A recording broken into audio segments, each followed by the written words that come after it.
How can your man run again? I thought he was a convicted criminal or something. He fixed the road. But sure, he robbed money. What are you talking about? My father voted for his father, and you'll vote for his son. He fixed the road.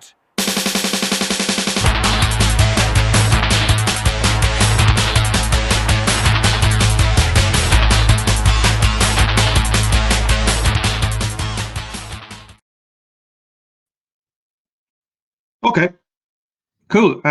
Yeah. Sorry about that. Usually, maybe I just picked a kind of a bad time to run this, but yeah. Anyway, thank you very much for everyone who's joining. Thank you, John, Maureen, Kerry, Sharon, Climate Ireland, Dee, Damnay.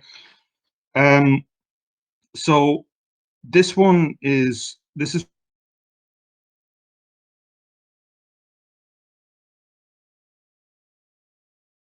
okay. Hopefully my internet holds up and that doesn't happen again. So basically, I wanted to talk about voting patterns, voting psychology, and the way different people vote in Ireland, and the way that that's going to change and operate within the next while. So I'm going to talk about things like polling data. I'm going to talk about things like how there are different personality types between people who vote for different parties.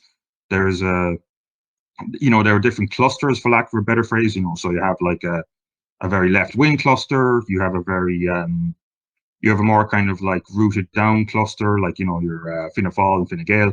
But I'll get into that.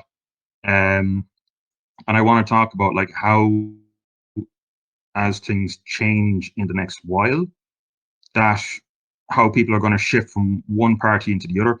I'm going to talk about like personality types, and what kind of personality type ends up voting, say, more like, for lack of a better phrase, dissident right. And I'm going to talk about like how all of these are going to come together, and how all of these are going to change in light of what's going on right now with inflation, what's going on with all the housing stuff, and what's going on with stuff like Ukraine and all of that kind of thing. So yeah, with that, I'm just going to get into it there. So the first thing I kind of wanted to kind of talk about or address a bit is that there's a bit of a consensus going, which I understand completely, and there is a big, there is a lot of truth to it, but I wouldn't necessarily kind of agree with, which is that as of now, as of this kind of very moment, that like, say, if there was like a general election in the morning, that Sinn Féin would just completely and utterly like, wipe the floor with everyone else. Now, they would do better, and they would do quite well, but over the past, say, 7, 8, 9 months, we've kind of now gotten to the stage whereby like things have kind of flattened out, and people have kind of grouped into their own kind of voting areas and grouped in within their own voting party. So I've just got up here, and I will post it in the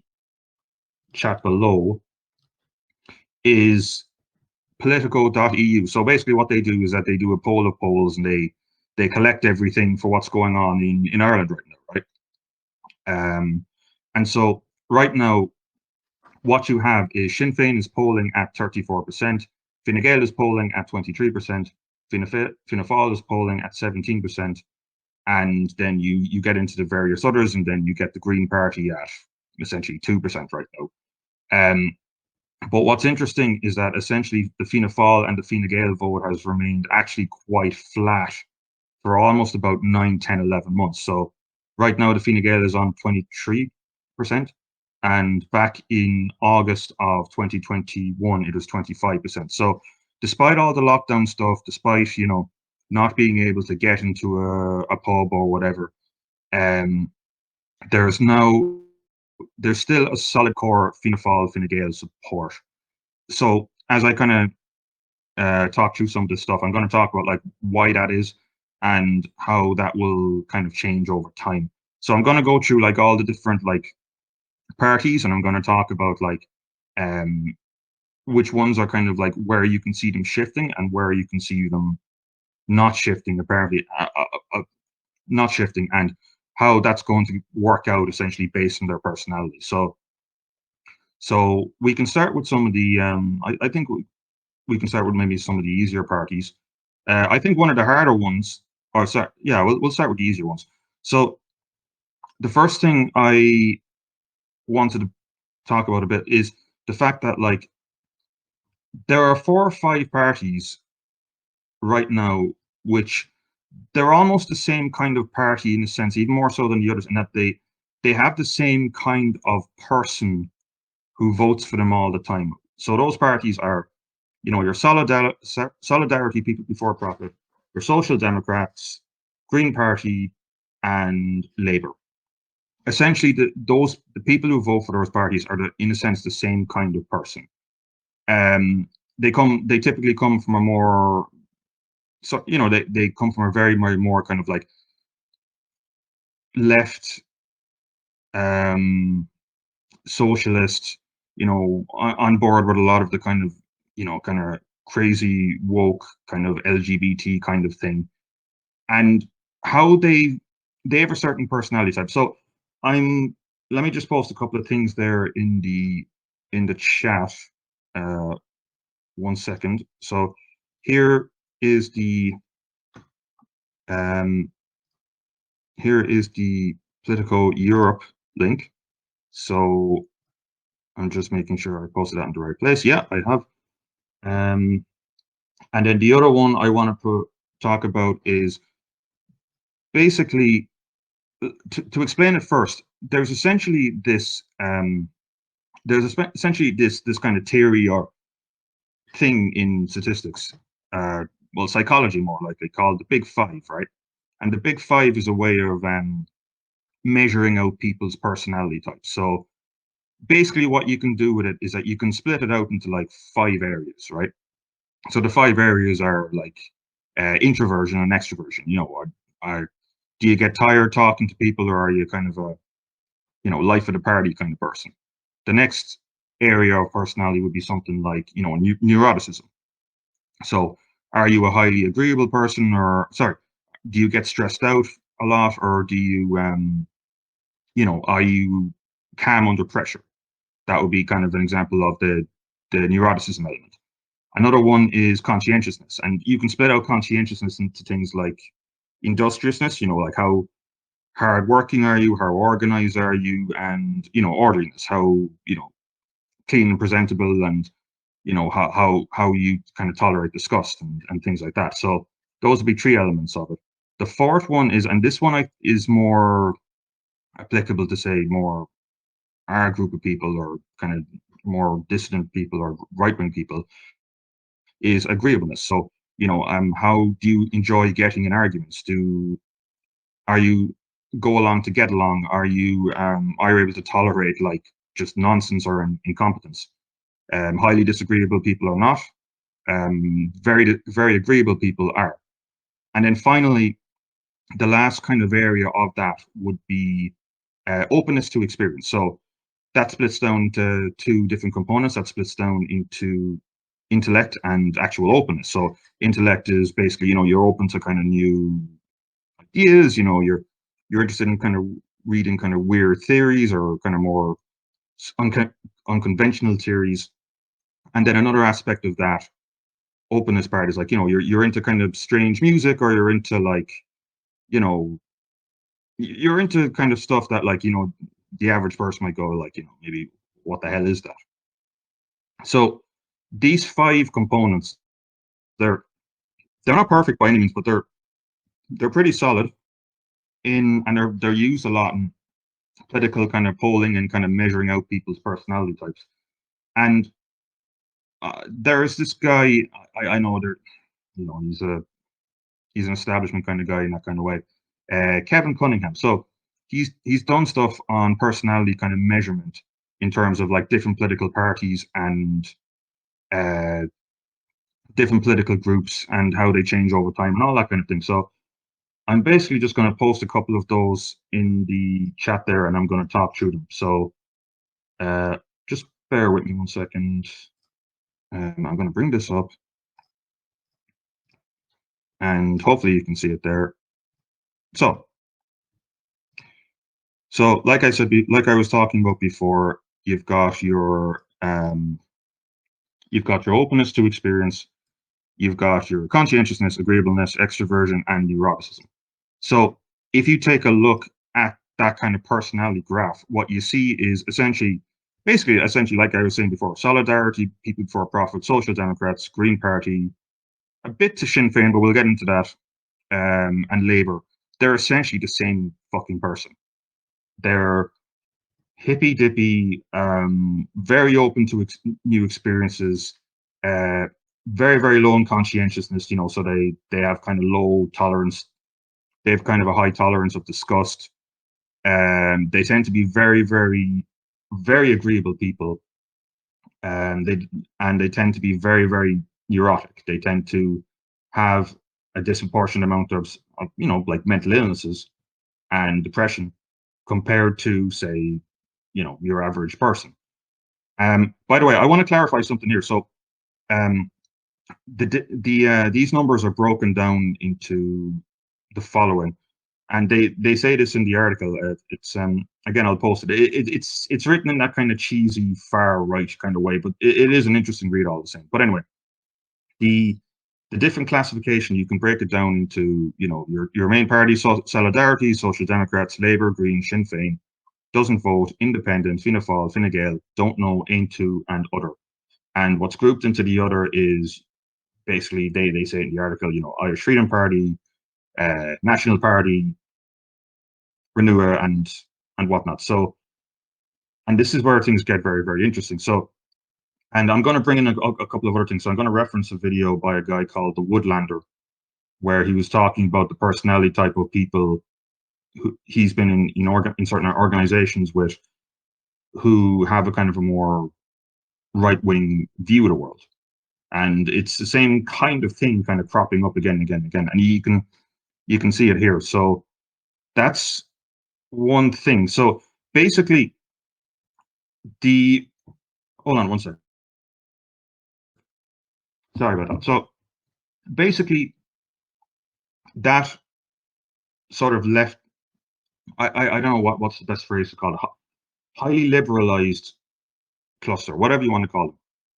They're the same cohort of people, and what they tend to do is they tend to not have, because I was also looking up, there's also data on stuff like localism indexes. So they've done a lot of stuff like this in relation to Irish political voting patterns. So localism is like, how invested are you within the community? How invested are you within kind of like holding your community up and making sure it kind of works out okay and all that kind of thing. And what you find is that the most kind of interested in kind of your local, how, your tidy towns and whatnot, the people that tend to be kind of most interested in that are actually like some people who end up in this other category, your NP category, which is interesting. And also Sinn Féin. And the people who are least likely to be kind of interested in this kind of local stuff are these kind of hyper left, Social Democrat, People Before Profit voters. So they're the least localized people in a sense, and they're the most atomized people in another sense. And so they're always going to vote in a pattern of what is the most kind of left wing, or in other words, what can I get out of it the most? Because if you take a look of like a Paul Murphy, for example, or a lot of these people, like a lot of people and who end up voting kind of like who get into the communist stuff or who vote hyper left, they're not doing it because, or a lot of them are not doing this. A lot of people who are kind of into socialism, they're not doing it because they're nice people or they care or anything like that. They're doing it because they would do better within a state-controlled government system rather than, say, them out in the private sector. I mean, like for a lot of these people, that's essentially, a lot of them, they're ambitious people. They want to be liked, but for whatever reason, they don't have the ability to kind of succeed within like certain organizations or the private sector, and so they need this big state apparatus to help them up and build them up. There's a few theories about that. I mean, I've talked about biological Leninism before, but I might talk about that a bit more. But that's why the Green Party is collapsing, and that's why Labour collapsed, and that's why a lot of these small coalition parties in Ireland tend to collapse, because what happens is that you have this cohort of voters, they vote for you because, oh, we want the super left thing, and then one of those super left things gets into government, they don't do anything, and then their voters go, fuck this, and then they start going for the next left thing that might help them out. So within this quadrant, the Green Party are, in whatever election kind of coming forward, are going to get annihilated. And they're going to get annihilated for that reason, because the people who vote for them tend to be highly agreeable, not very conscientious, very kind of more neurotic, nervousy people who kind of struggle to succeed within the system. And so they start like looking at other options that do the same thing. So out of those quadrant of parties, the Social Democrats is probably the one who's going to see a bit of with that cohort of voters, by the way, is going to see probably the biggest boost, because in a sense, actually, they're the kind of most organized and most presentable. So you appeal to that group of people as well by just piling on the. I think someone said it in the chat earlier. I don't remember who. Gimme that's, and just pushing everything forward. Also, before I get into the other parties, this academic kind of Kevin Cunningham thing, he also posted another set of data, which is very, very interesting. And let me just again bring it up there and then post it in the group. So he or they, or like, by the way, as well, this research as well is more than likely used in, the same kind of people who were talking about like, trying to manipulate people to stay home, and like behavioral economics and behavioral psychology and nudge units in the ESRI. They all know this stuff. Like they all know this stuff and they all apply this stuff. So this is all kind of well known. So like everything, a lot of things in a sense can be quantified nowadays, including people's personality types and how they're going to go and how they're going to react. So. But the next set of questions, or the next area, which I've just posted in the chat, is very interesting, because they broke things down into like, a sort of a caring. So they asked them a sequence. So how this thing works is that they ask you a sequence of questions, and then they end up building this. It's called the latent variable. So, you might ask someone. So one of the questions would be like caring of the vulnerable. And basically what they do is something like, they might ask you like 10 questions, say, caring of the vulnerable, are you nice to puppies on the street? Or, if you saw an old lady cross the street, like, what would you do? So they end up kind of building this stuff and building an index. And a latent variable is kind of I think that's the true term or the technical term. And basically what they did with this is they broke it down into 5 different areas, right? Caring of the vulnerable, loyalty to the Irish over the others. And this one is very interesting. Purity, in other words, do you kind of like properly punish people, or do you go easy on people if they do something wrong?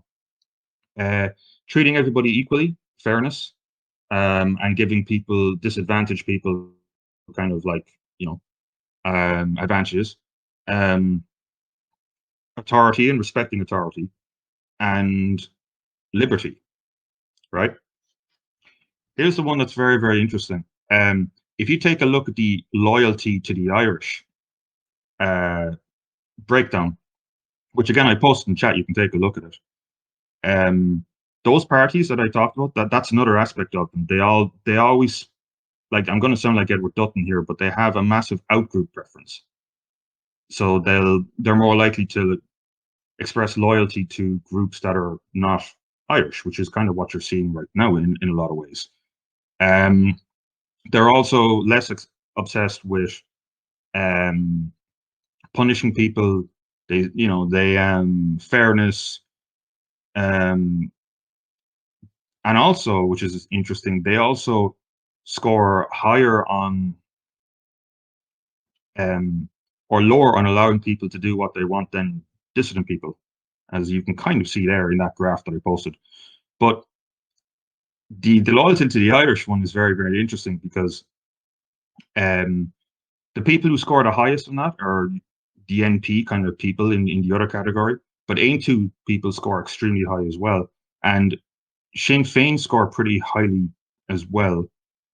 So that's interesting as well. But I'll get into that in the next stage. But I'm just kind of trying to cycle through all the parties here right now and kind of what's going on. So basically, you have your kind of those group of parties. They're going to be obsessed with going left and voting left all the time.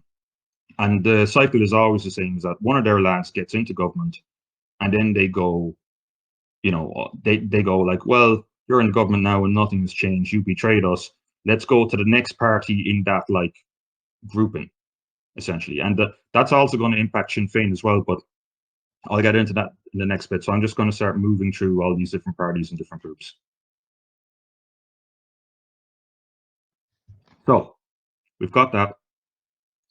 We've got that kind of group there. So the next group I'm going to talk about are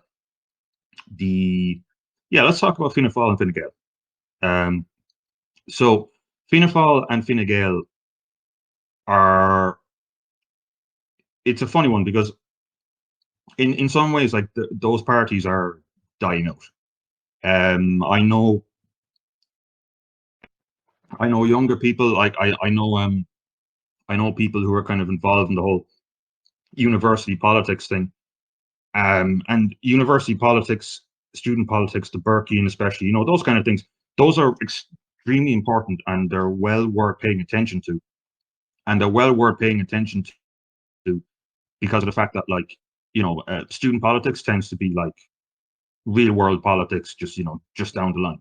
You want to see how kind of insane things are getting, look today and then push that forward like 5 years, by the time these people get into positions of power, positions of influence. Well, maybe 5 years is not as long, but it's certainly kind of an interesting one.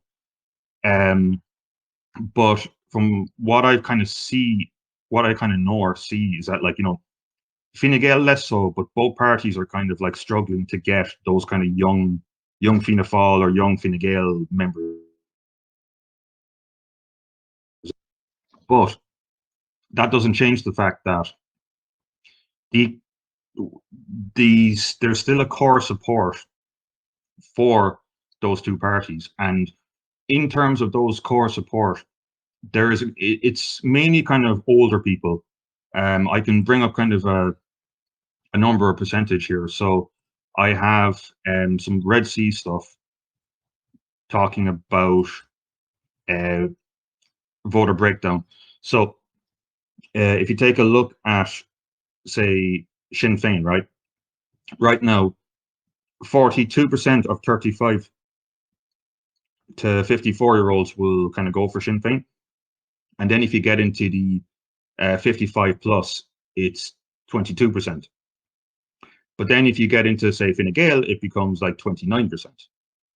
So, and if you take a look at different social class indexes, so if you take a look at Sinn Féin, if you take a look at the kind of bottom in terms of like socioeconomic wealth and all that kind of thing, Sinn Féin are at the kind of lower levels disproportionately, and Fine Gael and Fianna Fáil to a lesser extent are some of the richer parties, and are in terms of, like, so the whole kind of rich boomer thing, that is really still there with Fine Gael more so. But the other thing too with these kind of groups of people, so you've still got a loyal cohort, and not only do you have this loyal cohort, the richy kind of, I don't want to get it,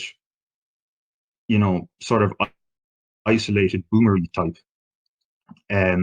Those are still there, but there are kind of a couple of things kind of facing into them. So they're very kind of rigid people. They're more kind of, they're not as localized, but they're more kind of likely to go like, well, I knew your man's dad, and I knew Helen McEntee's dad, and we go way back, and all of that kind of thing. So they have a more core vote. But the other thing too is, and also the consensus with those group of people from what I can gather, is that they think that the government, on average, they think the government handled the so-called pandemic quite well. And because of the fact that a lot of them are kind of more well off, or they've got, maybe they're retired, or you know they've got a lot of wealth, or they've got some kind of high-ranking job whereby they could work from home, they could shield themselves from the worst of the lockdown, and then they could do the whole, well, I don't want to get it thing, or kind of frame of mind. So that rigid voting group is staying there, but there are a number of kind of things that are kind of impacting that or influencing that. And the other thing too, I want to reference something here. I know I've kind of been talking a bit about Fianna Fáil and Fine Gael interchangeably here, but there is definitely a difference between the two. And I think I posted this before in the chat, a link to a guy called Christian Morris, and he was talking to John Waters, and they had to talk about like the difference between Fianna Fáilers and Fine Gaelers. And I think Christian Morris might actually be, I think he might be right in that one. And I can kind of show it or talk about it with like recent points and events that have cropped up. So just to kind of wind that back for a bit. I'm just thinking, okay, so you've got this rigid group, these kind of richer, older, rural, in Fianna Fáil's case, not as likely to change. I knew your dad, Helen McEntee, I knew your dad, I'm voting for you, all of that kind of thing. So what shifts them? What's going to change their voting pattern? The thing that's going to change their voting pattern is, well, there's two things. One of them, to sound as coarse as possible, is that they're more likely to die. Just to sound kind of as blunt as that. But the second one is, and we saw this in the general election of 2020. So if you remember back in January and February of 2020, the big shift towards Sinn Féin, which was among the first videos I ever did, or the first things I ever talked about online. The whole kind of black and tans, and Leo Varadkar being Leo Varadkar doing that. But there was also another big point that came up as well. There was this big thing in the Dáil, and I remember distinctly at the time, about like increasing the pension age to 66 or 67, I think. And I remember just like older people just like freaking the fuck out when they heard that. They're like, having to work an extra year and all that kind of thing. I paid into the system, all that kind of stuff. But it pissed off a lot of people, and Sinn Féin jumped on that completely. And Sinn Féin were able to get a bit of the older Fianna Fáil, Fine Gael vote from that, because Fianna Fáil were actually scheduled or forecasted to do that bit better, but then they got hammered a bit more because of that kind of thing. Well, both parties did as well, but that ties into the economic stuff that's going on right now. So, I'll talk about the economic mechanisms later on, but the way to shift those kind of like more, lack of a better phrase, inelastic voters, it's going to be for them to be hit financially. They've enjoyed the past couple of years kind of going, well, I don't want to get it, all of that kind of thing. But if that kind of shift comes along in the economy, what's going to happen is they're going to become increasingly forced. They'll move, I would say, to Sinn Féin kind of as a reluctant, well, who else is their option?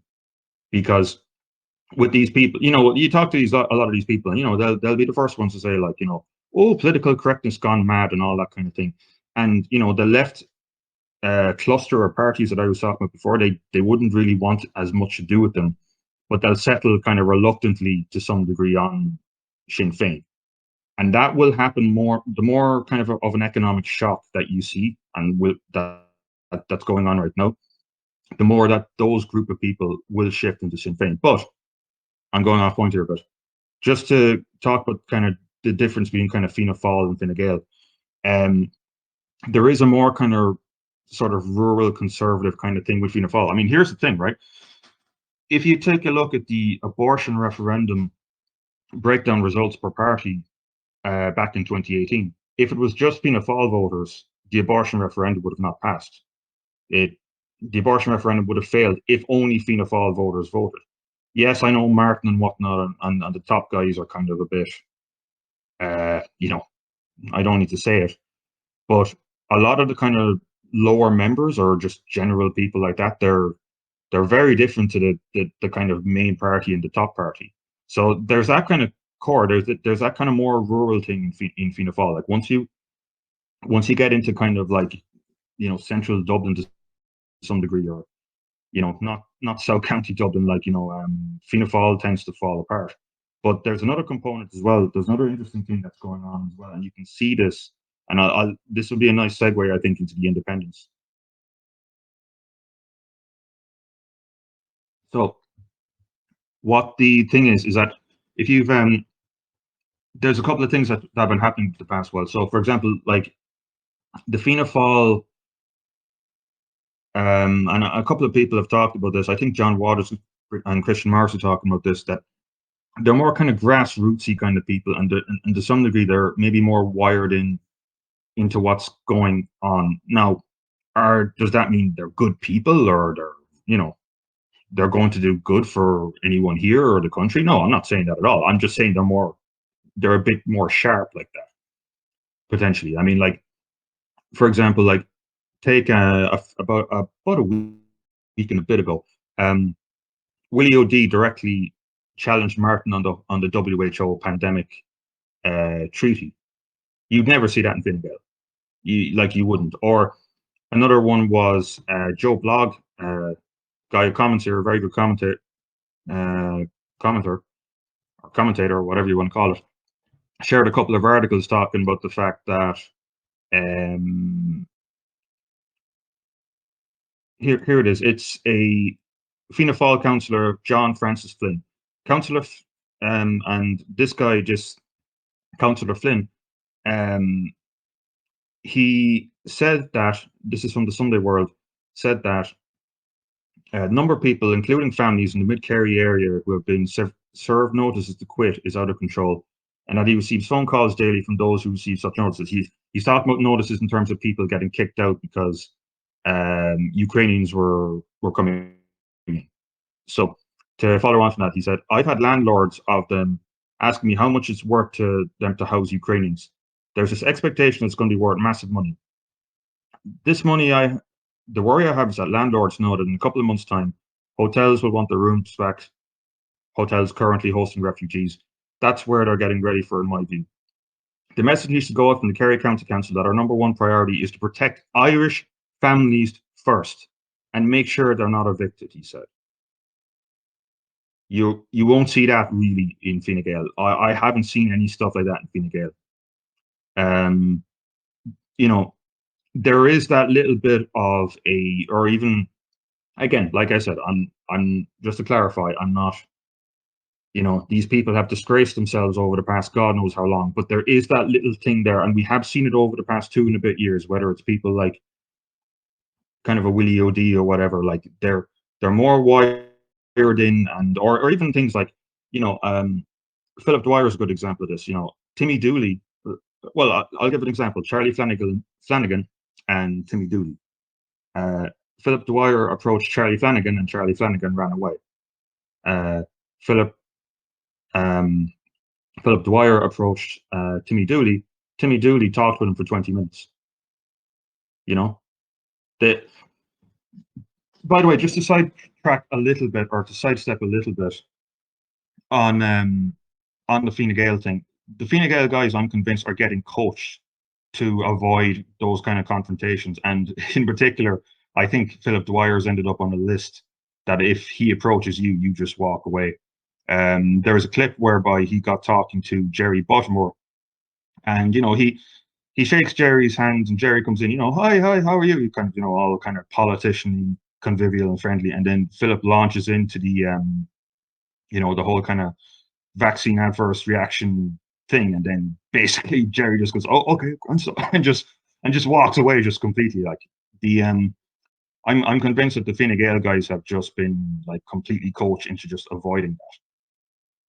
But the thing is with all of these points is there's an interesting kind of maybe pressure or effect, because as things continue to decline,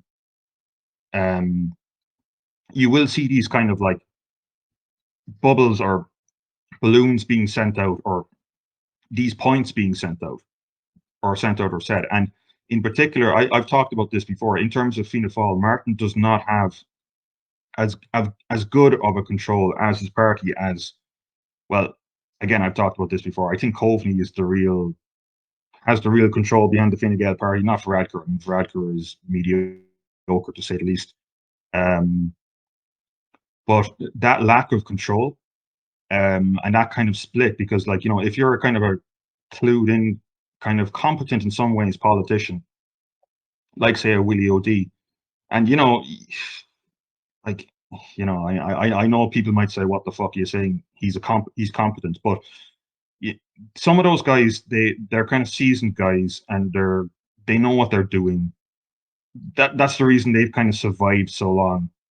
I know people like laugh at a Willie O'D or a Healy Ray, but they're clever, or they get shit done. They get shit done, and their constituents like them. And when they see someone like Martin driving the party into the ground, there's a chance I could see. I don't think the Fianna Fáil party is going to necessarily be, like fixed up or like converted back, or it's going to change completely. But I could see like more and more independents dropping off Fianna Fáil, and to a lesser extent Fine Gael too. Fine Gael are a lot more rooted. Fine Gael are a lot more. There's a bit of a streak in Fine Gael, I think, which is not as much there in Fianna Fáil. But as things continue to deteriorate, I'll bet money on it that like maybe more on the Fianna Fáil end, the party will start kind of splitting. You might get more and more people choosing to become independents, just to escape the fact that the party is collapsing. And in terms of Fine Gael, you're going to see and hear Varadkar, or if he survives that long, although like John Waters has correctly, I think, pointed out, that they're grooming Helen McEntee for that job. You're going to see these points being waved, like, Leo Varadkar says wokeism is a curse on Ireland, stuff like that, kind of like relatively,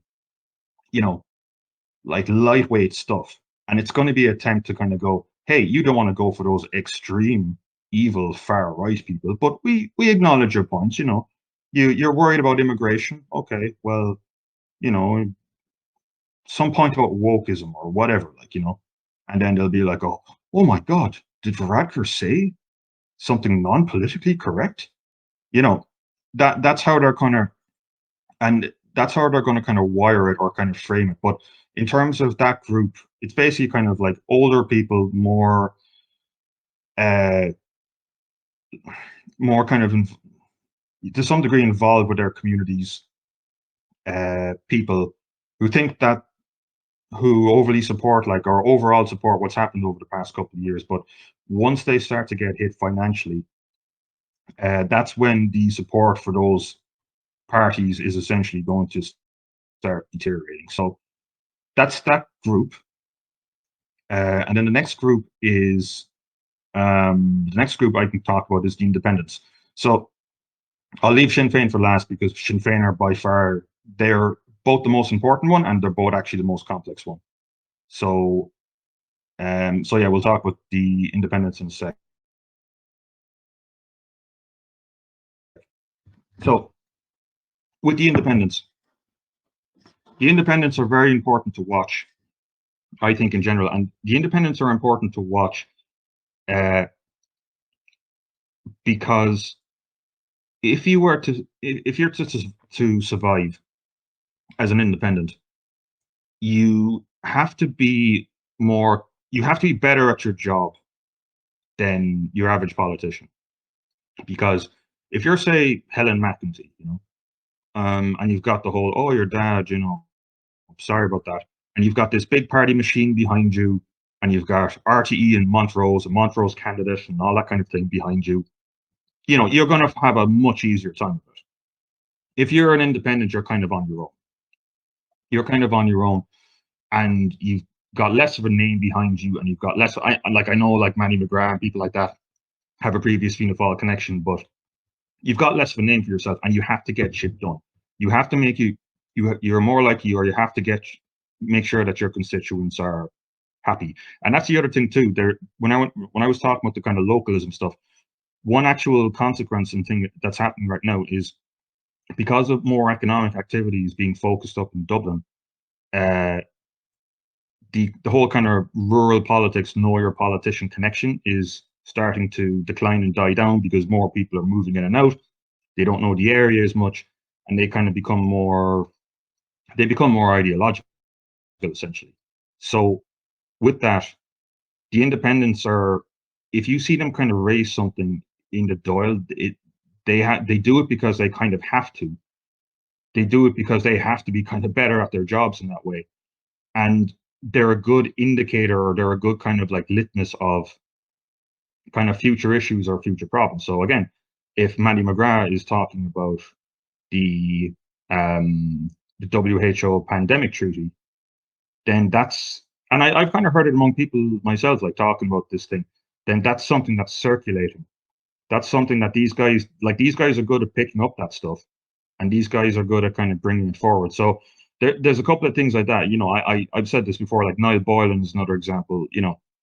It's not about agreeing with these people. It's that like these people are kind of pretty good at digging out kind of what's, what people are kind of thinking, and what their actual opinion is, or kind of a rough kind of ballpark in a sense kind of figure or thing for like how the average Irish person feels. So what's going to happen with the independents, I think, is that they're going to grow in numbers. So you're going to see maybe potentially you're going to see maybe more people put themselves forward. You're going to see more cynicism within the public in terms of the actual parties, and go, oh, I'm just going to vote independent. And you're going to see potentially like more switched on Fianna Fáil, Fine Gael members trying to get out of essentially a sinking ship.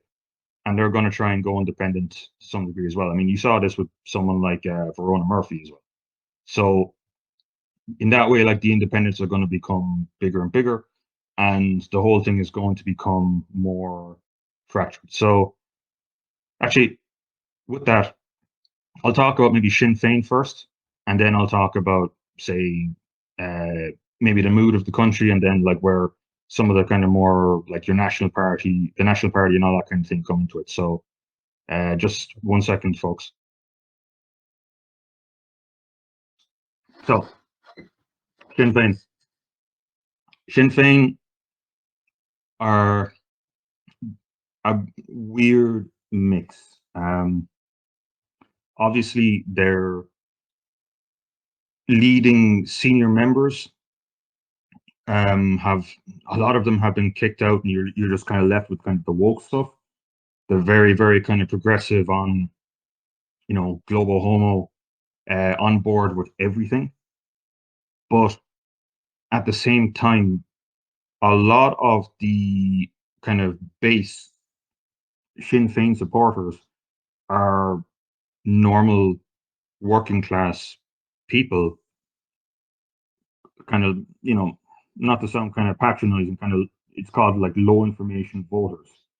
They see the name, they see the brand, oh, Sinn Féin, Arthur Griffith and whatnot, they think that's what it is. And then they kind of like move forward to that. And then the other thing as well, it's not just those group of people, it's people who are just like, they've been pushed out of the system, and they've been pushed out, or they look at these kind of social democrat parties with contempt, or they look at the main parties with contempt. And so they kind of look for they're looking for essentially something, it's kind of, well, I'm going to vote for them because or I'm going to align myself with them because who else is there?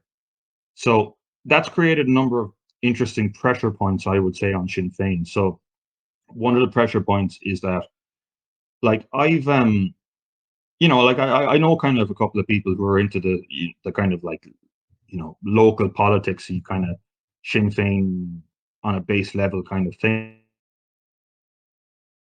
And one of the things I kind of noted, and I don't know if anyone else here kind of agrees, there's a real kind of low energy to them. There's a real kind of like, well, who else am I going to go for? Or you get maybe the more kind of like, you know, ladder climbing, student type who's like, well, they're big now, so I'm going to join onto them. You know, a lot of their base or a lot of their kind of voters, there seems to be sort of like, there does seem to be kind of a low energy, kind of lack of enthusiasm for them. So you have these kind of different pressure points. So you have like this sort of a last resort, or we're just going to go for them because there's nothing else. But also, you've got the next pressure on top of that, whereby you've essentially got this kind of more sort of like, like woke um, leadership. But at the same time, those are two kind of opposing forces. Like a lot of their voter base are people who are just like, they're just voting for them because of their last option, or they're voting for them because they don't understand what they are. And then you have this kind of like pressure on both ways. And if you've got kind of an organization like that, so think of it as a company. If you've got, a managerial class which is not like in line with what its clients want, um, then it's going to start to deteriorate like very, very quickly. If you think about it in those terms, and you can even kind of see it like, but even in the sense I kind of notice. I mean, I was actually there's a stream I was on 2 years ago, and I was on it with Philip Dwyer, and we were talking about the election at the time. Like he was running as a candidate for a Dáil. He was running as a TD, well, running to become a TD. And Philip said that like he was talking to people at the door, and the people at the door were saying, Sinn Féin were going up to them and saying, "Yeah, we want to stop mass immigration." You know, like the canvassing members. So, and they were getting good response for saying that to people at the door. So they know what's going on. Some of the members seem to be doing this, but then you end up in this kind of like spiraling effect whereby, like, say, if they were to get the, you know, government, they still have those kind of people with that kind of like sort of woke mindset, and they were for lockdowns and vaccines and whatnot. But then you've got this big group of people who just, went with them because they were sick of everyone else, or went with them because they didn't know who they are, but eventually they are going to know who they are. And so if you're a group like that, and if you're kind of like worrying about your power or your power base or whatever, where does that leave you? Well, that leaves you becoming more and more totalitarian. I mean, I like a lot of us have talked about, like, or a lot of people have kind of talked about here, like, oh, Sinn Féin, like, if they were to get into power, things would go extra nuts. And yeah, you're probably right, and they would, because like they're they're built up on an illusion. They're built up on smoke and mirrors. They're built up on a big pile of make believe, you know. And they have to keep going in one direction. But at the same time, the more prominence they get, um, the more, like, they're a big chunk of their voting base can see them for what they are. And so their only response to that is to become increasingly massively fucking authoritarian. Because otherwise, eventually, like, the party collapses. Because another thing there is, remember when I was talking about that kind of woke involvement? Well, like I said before, they're just going to go with the most kind of left. Some of them are there because they're ladder climbers or status seekers, but some of them are there because of the actual woke stuff, and they'll go to your social democrats or whatever. So even though they're gaining traction, they're them as a voting bloc, it's not going to, how solid is that going to be? And even then, like, with a lot of their ideas, a lot of their ideas are just not going to work. They can't work. I mean, they're talking about stuff like, within the housing market, where we're going to put like, mass, like rent caps all over the place, right? Yeah, but if you put rent caps all over the place, and this is what's happening right now, is that landlords start leaving the market, because if you put rent caps and the cost of living goes up, then the kind of profit margin of renting out a house and your ability to make repairs and all that kind of thing, that goes down. So there's less of an interest on you to enter the market. So you have this kind of complex system kind of going on. Now, they will obviously grow in popularity and they will grow in the next while, but there are these kind of weird pressures going on. And we saw the start of it with people like Paddy Houlihan being kicked out of the party as well, for saying the thing. I think he said something about like Leo Varadkar not being like a family man, something like that. And that pressure is just going to build and build and build over the next while. So that's them as kind of a cohort or a voting group. So the next one, I suppose, is, well, how are is the National Party and the Irish Freedom Party and whatnot, and how are they going to do, or how is that going to progress forward? So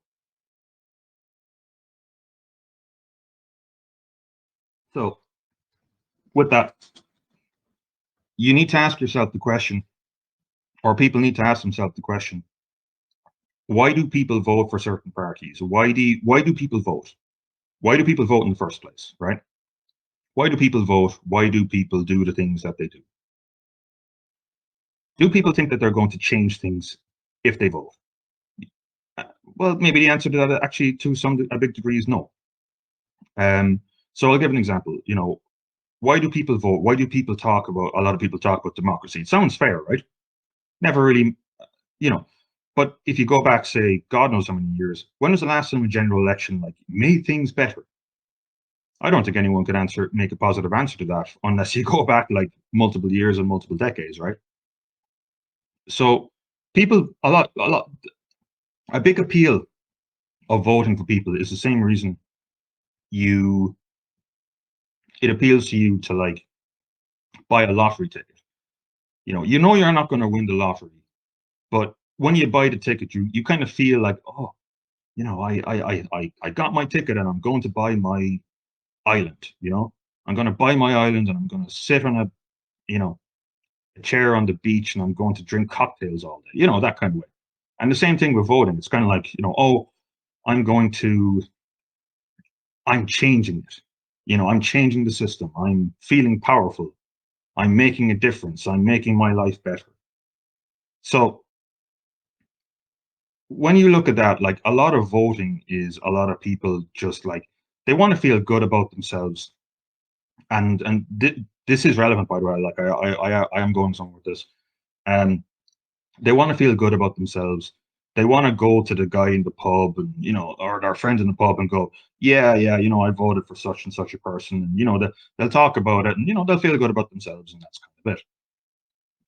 Right now, Sinn Féin is in this kind of sort of social acceptability. I don't have a good phrase or term for it. If anyone has a way better term or a better term, please let me know. I'm going to call it, like, acceptable rebellion. So, a bit of the appeal of Sinn Féin even right now is the whole kind of like, they can kind of people can kind of go, I'm voting Sinn Féin, and there's kind of like a little bit of a, oh, he said he's voting Sinn Féin, but in reality, like, it's a perfectly acceptable thing to do. Like, it's that little bit kind of maybe edgy to say, because you're not voting one of the main parties, and Sinn Féin's history and all that kind of thing in the north. But at the same time, it's perfectly acceptable, and it's something that you can say in confidence with a bunch of friends that you might have at the pub. Um, the thing is, like, if you were to say talk about like mass immigration, or if you were to talk about like NP kind of points, it doesn't make people feel good because you're saying you support a party, but people go, oh, who are they? I haven't heard of them. Who are the NP? I haven't heard of them.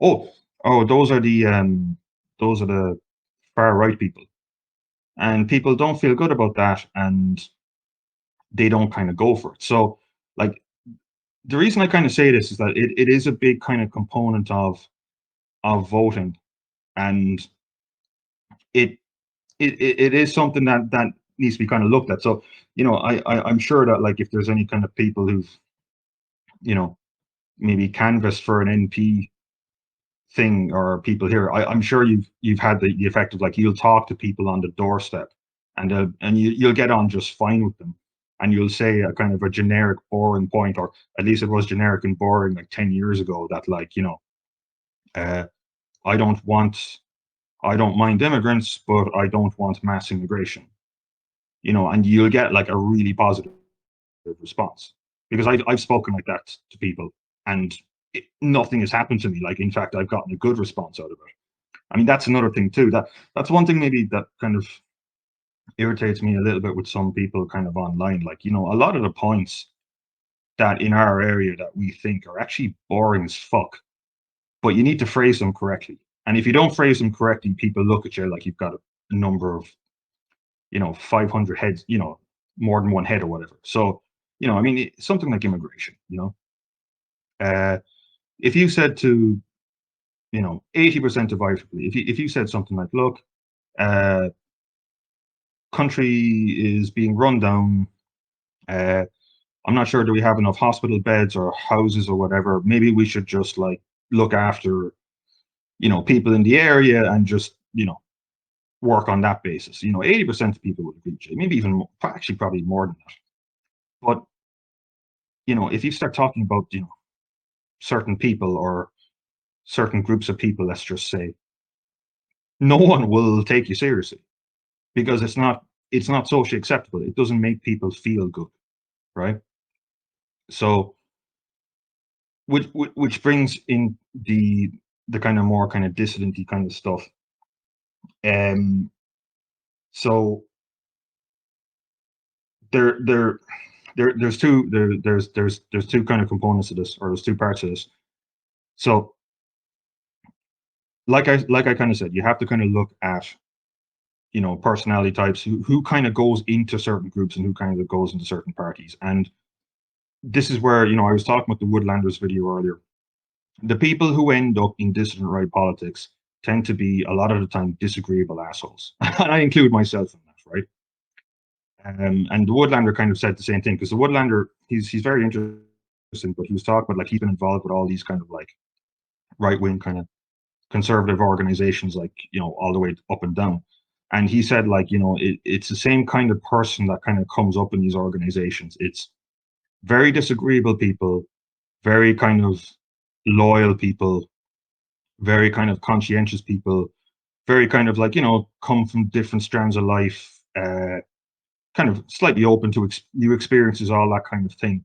And that's a completely true point, and that raises its own issues, because one of the problems with, like, um with this is, if you've got an organization full of extremely disagreeable people, they start arguing all the time, and egos and people start colliding with each other, and then people start getting tossed out of the organization, or they start leaving the organization, or the whole thing kind of splinters apart. So it's something to kind of keep aware of, or it's something that, like, I think a lot of people here, a bit myself included, like, have that. And it's just kind of something that, it could, like, it could chase people, or it does chase people away, unnecessarily. So that's kind of one component, and I kind of bring that up is because it's a case of, like, trying to keep your organizations as intact as possible. Because I'll give an example of this. There's or just kind of a random literary example of this. There's if you've read the book, Brave New World, if you know the way like the society is kind of sanctioned, or it's broken up, so it's like you people who are genetically kind of engineered to be like, leaders, your alphas, and then you've got people who are genetically engineered to be kind of servants. I think epsilons or whatever.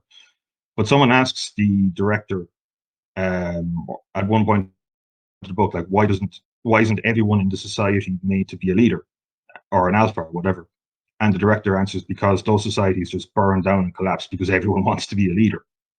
So it's just a thing to keep in mind that, like, if you've got like the same personality type, especially when they're all kind of like a lot of them are assertive and disagreeable, that could kind of cause havoc for your organization in the long run, basically.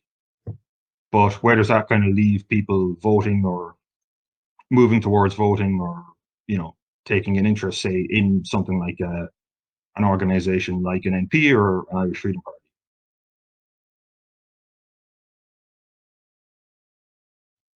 Well, there's two things to that.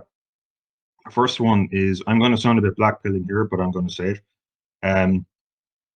Less and less people have an interest in nationalism right now. I know it's important. Um, I know it's something a lot of us hold dearly to, just wanting a functioning country, essentially.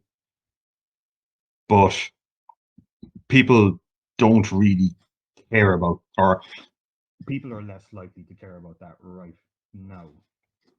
So that's one thing. But the other thing as well is, you need to look at, like, again, what kind of people end up in different movements, and whether it's a kind of a very left wing kind of like people before profit thing, or a very kind of more kind of an NP thing. And the reality is, fringe movements attract fringe people. Okay. And even someone like Millennial Woes has talked about this, that there are weirdos that end up like in both kind of sides. And you need, and you need to sorry about that, folks. And uh you need to kind of acknowledge that, or you need to kind of work with that. But also you need to kind of know how people got into this kind of area. And basically, um basically, if you wanted to sum it up kind of quickly, I would say that, like, a lot of people who end up in the kind of real Marxist communisty kind of stuff, or kind of bio-Leninist people, they tend to be people who are doing almost better than they should be doing, in a sense, because of the way society is going. And a lot of people who end up in the distant right or whatever, a lot of them are people who should be doing better than they actually are. They should be doing better than they actually are, and they might have done something stupid, or they might have one or two bad personality quirks, or they might have just got plain unlucky. But the reason I kind of bring this up is, like, I'm not trying to like bring people down or whatever. I'm talking about the kind of the voting pattern stuff. So what's going on is, and this has gone on in Ireland, especially since kind of actually since about 2008, 2009, Fine Gael and Labour 2011 government onwards. What's going on is more and more people are getting kicked out of the system, and more people are getting kind of disenfranchised. The country's being kind of hollowed out with a lot of this kind of housing stuff and housing issues and that kind of thing. And more people are going to be in that position, and there's going to be more and more of a build up in something like the National Party. Like, it has to, because you're kicking out more and more people out of the system.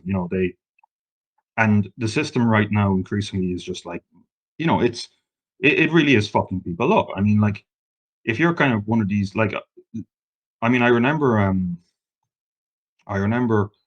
I was talking to this kind of like just kind of younger guy, kind of like early 20s. Well, actually, no, maybe even a bit early, like 20 or so.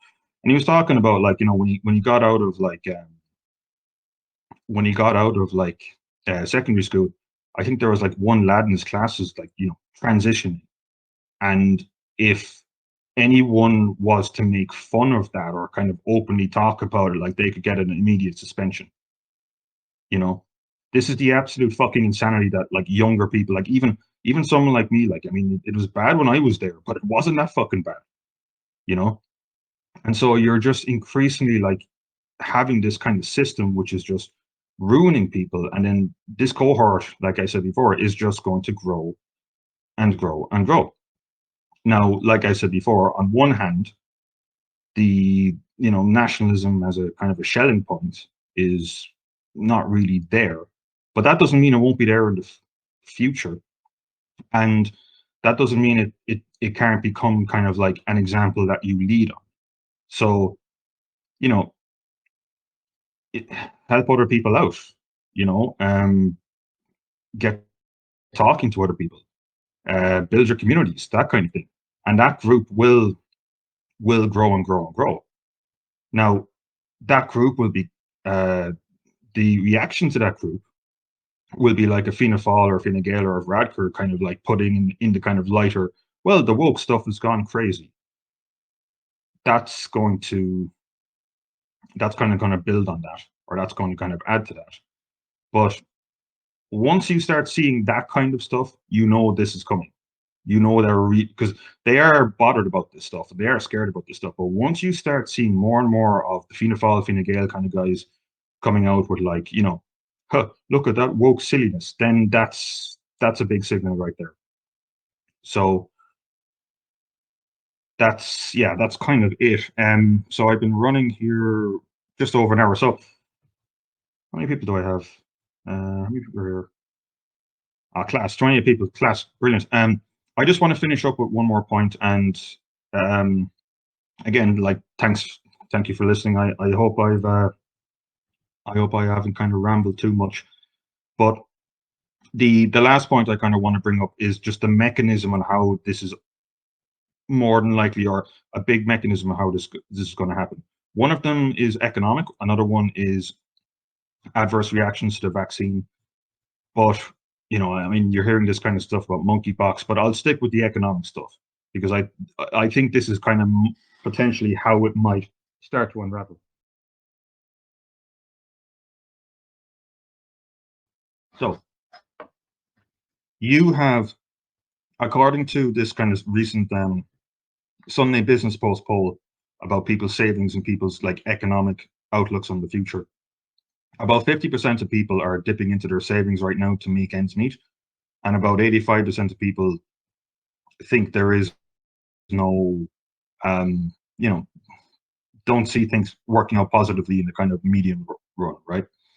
By the way, I forgot to mention, what a lot of this is going to translate into is increasingly, for the time being, is increasingly lower voting participation, because I think a lot of things one of the things that's kind of going on right in Ireland right now is that there's this kind of like sort of kind of existential kind of weariness, for lack of a better phrase. Like there's a kind of a, well, sure, what can you do? Yeah, sure, that's the way things are. Ah, well, that's the way they've always reacted. There's this kind of like cynicism and anger kind of building. There's more cynicism, I think, than anger, but like there is that kind of current building, and it can take like one big event to kind of like make a transformation in kind of in people and how they kind of think. But that's going to translate into kind of more cynicism and less engagement with a lot of the kind of political process and things kind of going on like that right now. So, but anyway, the point I wanted to make is like right now things are kind of stuck and stagnant a bit, but how is that going to change? Well, it's going to change a bit more with the economic stuff, and it's going to change like this. So what's going to happen, I think, is you're going to, you're seeing the rise in like the cost of living. I was talking about this with Gerard Murphy earlier, but I'll just do like a quick summary. So we're entering a phase whereby the increase in various goods and services and commodities is going up. That's going to cause people to get into their savings to basically pay for that. That's going to, in addition to potential interest rate increases, what that is also going to do is that is going to cause people who can't service their own debt to try and service their debt, right? And so what'll happen is you'll hear stories of, hi Joe, how are things? Not too bad now. Joe, I heard you're selling your Jeep. Yeah, well, things are getting bad now, and I have to make the money. So you'll see a corresponding decline. You'll see a decline in asset prices for various things, and you'll see, because of the fact that like debt, because there's a lot of debt in the Irish economy, it needs to be serviced, and not only will you see that decline in decline in asset prices, you'll also see a corresponding increase in the price of genuine goods and services. So, in terms of voting patterns and how that's going to change, when you get your Boomer, Fianna Fáil, and Fine Gael types having to sell their holiday home or having to sell their second car to keep warm, that's when things are going to start shifting. And what they will do, they'll start shifting towards a kind of Sinn Féin kind of group, because there's going to be no others, and there's going to be no others. The Fianna Fáil and Fine Gael are potentially going to start fragmenting more and more. Some members are just going to drift off and just become independents. There's going to be more people in the kind of like people before profit bio-Leninisty kind of group. They're going to gain more prominence. And then finally, you're going to have your kind of like sort of disillusioned, kicked out of the system people who, and which honestly correlates with a lot of people end up in certain circles, like, your dissident right circles. And those are going to grow as well. And that's going to put additional pressure on Sinn Féin, because Sinn Féin in that short to medium term are going to gain additional popularity. And a Sinn Féin government would probably be an increasingly insane authoritarian government, because they are going to want to protect themselves as much as possible, because their voting base is a lot more fragile and a lot more delicate and a lot less well established than the other ones. And then the final thing, so that's going to be like one of the more immediate ones, but another one as well is this whole, the monkeypox thing. I don't really know much about that, but the vaccine adverse reaction thing, I'll talk about that briefly, and then I'll probably just finish the stream then. So the vaccine adverse reaction, this is kind of building up more and more and more. And, it's not going away. Like what it's kind of done, I think it's kind of turned into a sort of a stigma or a taboo. Like, you can't talk about it, like there is someone, like I got a message from someone before about, like, buddy of his, he got the vaccine, and then like 4 days later he had a bunch of massively bad adverse reactions, and then he was saying, no, it's the vaccine. And his doctor said, no, it can't be the vaccine. Saying it to his parents and friends, sure, no, it's all in your head. He was getting a lot of that, and no one was willing to help him, and no one is trying to help him. And so, like, there's this sort of like almost taboo of like, we can't talk about the damage that the vaccine has caused certain people. But that's building up and building up and building up. And, even though the mortality rate is higher, and, there's way more people ending up in the ambulance, HSE figures and all that kind of thing, it hasn't kind of hit, but it's there, and it's building up more and more and more. And, even back to Philip Dwyer. Philip Dwyer was talking to, again, one of the independents. Someone here can post a comment, because I've just forgotten it off the top of my head. But he was talking about like the vaccine adverse reactions as well. And, like I was saying before, like if the independents are bringing this stuff up, that's a big indicator. And why? Because the independents have to be good at their jobs, or have to be better at their jobs than other politicians. So they have to kind of bring this stuff up more, because they're more clued in and they're more kind of focused on this. So I think that's going to start there's a chance that could start kind of building up more and more and more. And if that erupts in a bad way, one big case or one big kind of personality that people like, if that happens, this could potentially start unraveling very quickly. But then again, so many people are in denial over this and they're not willing to admit it, or they're not willing to talk about this. So, but if that was to happen, again, what do you see? What are you going to see? You're going to see a bigger shift to Sinn Féin, you know, like that's another thing that kind of lifts towards this. And then finally the Ukraine stuff. If the Ukraine stuff was to get worse and more people were to be put in, more Ukrainian refugees come in, and more accommodation being taken up, and the thing I was talking before about, increase a bit hatred towards the Russians, kind of in Ireland, that's starting to manifest itself, like I was talking about before. But when people kind of see something like that, how are they going to respond? Well, the people in charge didn't do anything about it, so let's give Sinn Féin a try. So that's what I mean. All of these, once these things start unraveling, basically things are stuck right now to some degree. But if this starts unraveling in a significant way, then yeah, your point. That's how all these different groups are changing, and that's how they're moving towards. And what we're moving towards is an insane system with an insane Sinn Féin government. So anyway, I think that's it. I think I kind of feel like there's something I wanted to cover there or talk about there, but I suppose it's kind of getting late enough as well. So let me just check who's in the chat here. So John, PM, Andrew, the Luke O'Neill fan club. That's a good one.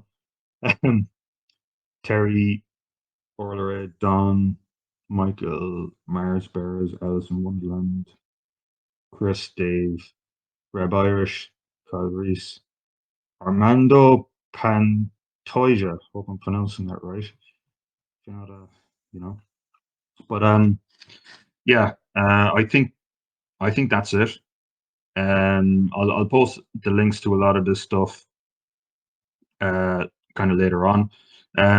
I know I didn't go into maybe as much stuff in terms of people who end up in the media or the civil service, or how they're going to react to things like this, because I think it's something that isn't talked about maybe as much. The reaction of something like the civil service, because the civil service have a big amount of power in this country, and then the on top influences, your bureaucrats in Brussels or your World Economic Forum or whatever. But anyway, I'm going off the point there. So yeah, I mean, that was the main thing of the stream, just to talk about how people's personalities are and work and within these kind of different groups and voting groups and cohorts, and how they're going to change. And yeah, thank you very much for listening. I hope you have a good rest of your weekend. And that's cool, 29 people here. So yeah, thank you for listening, and I will speak to you later on. So yeah, see you now. Bye. Bye-bye.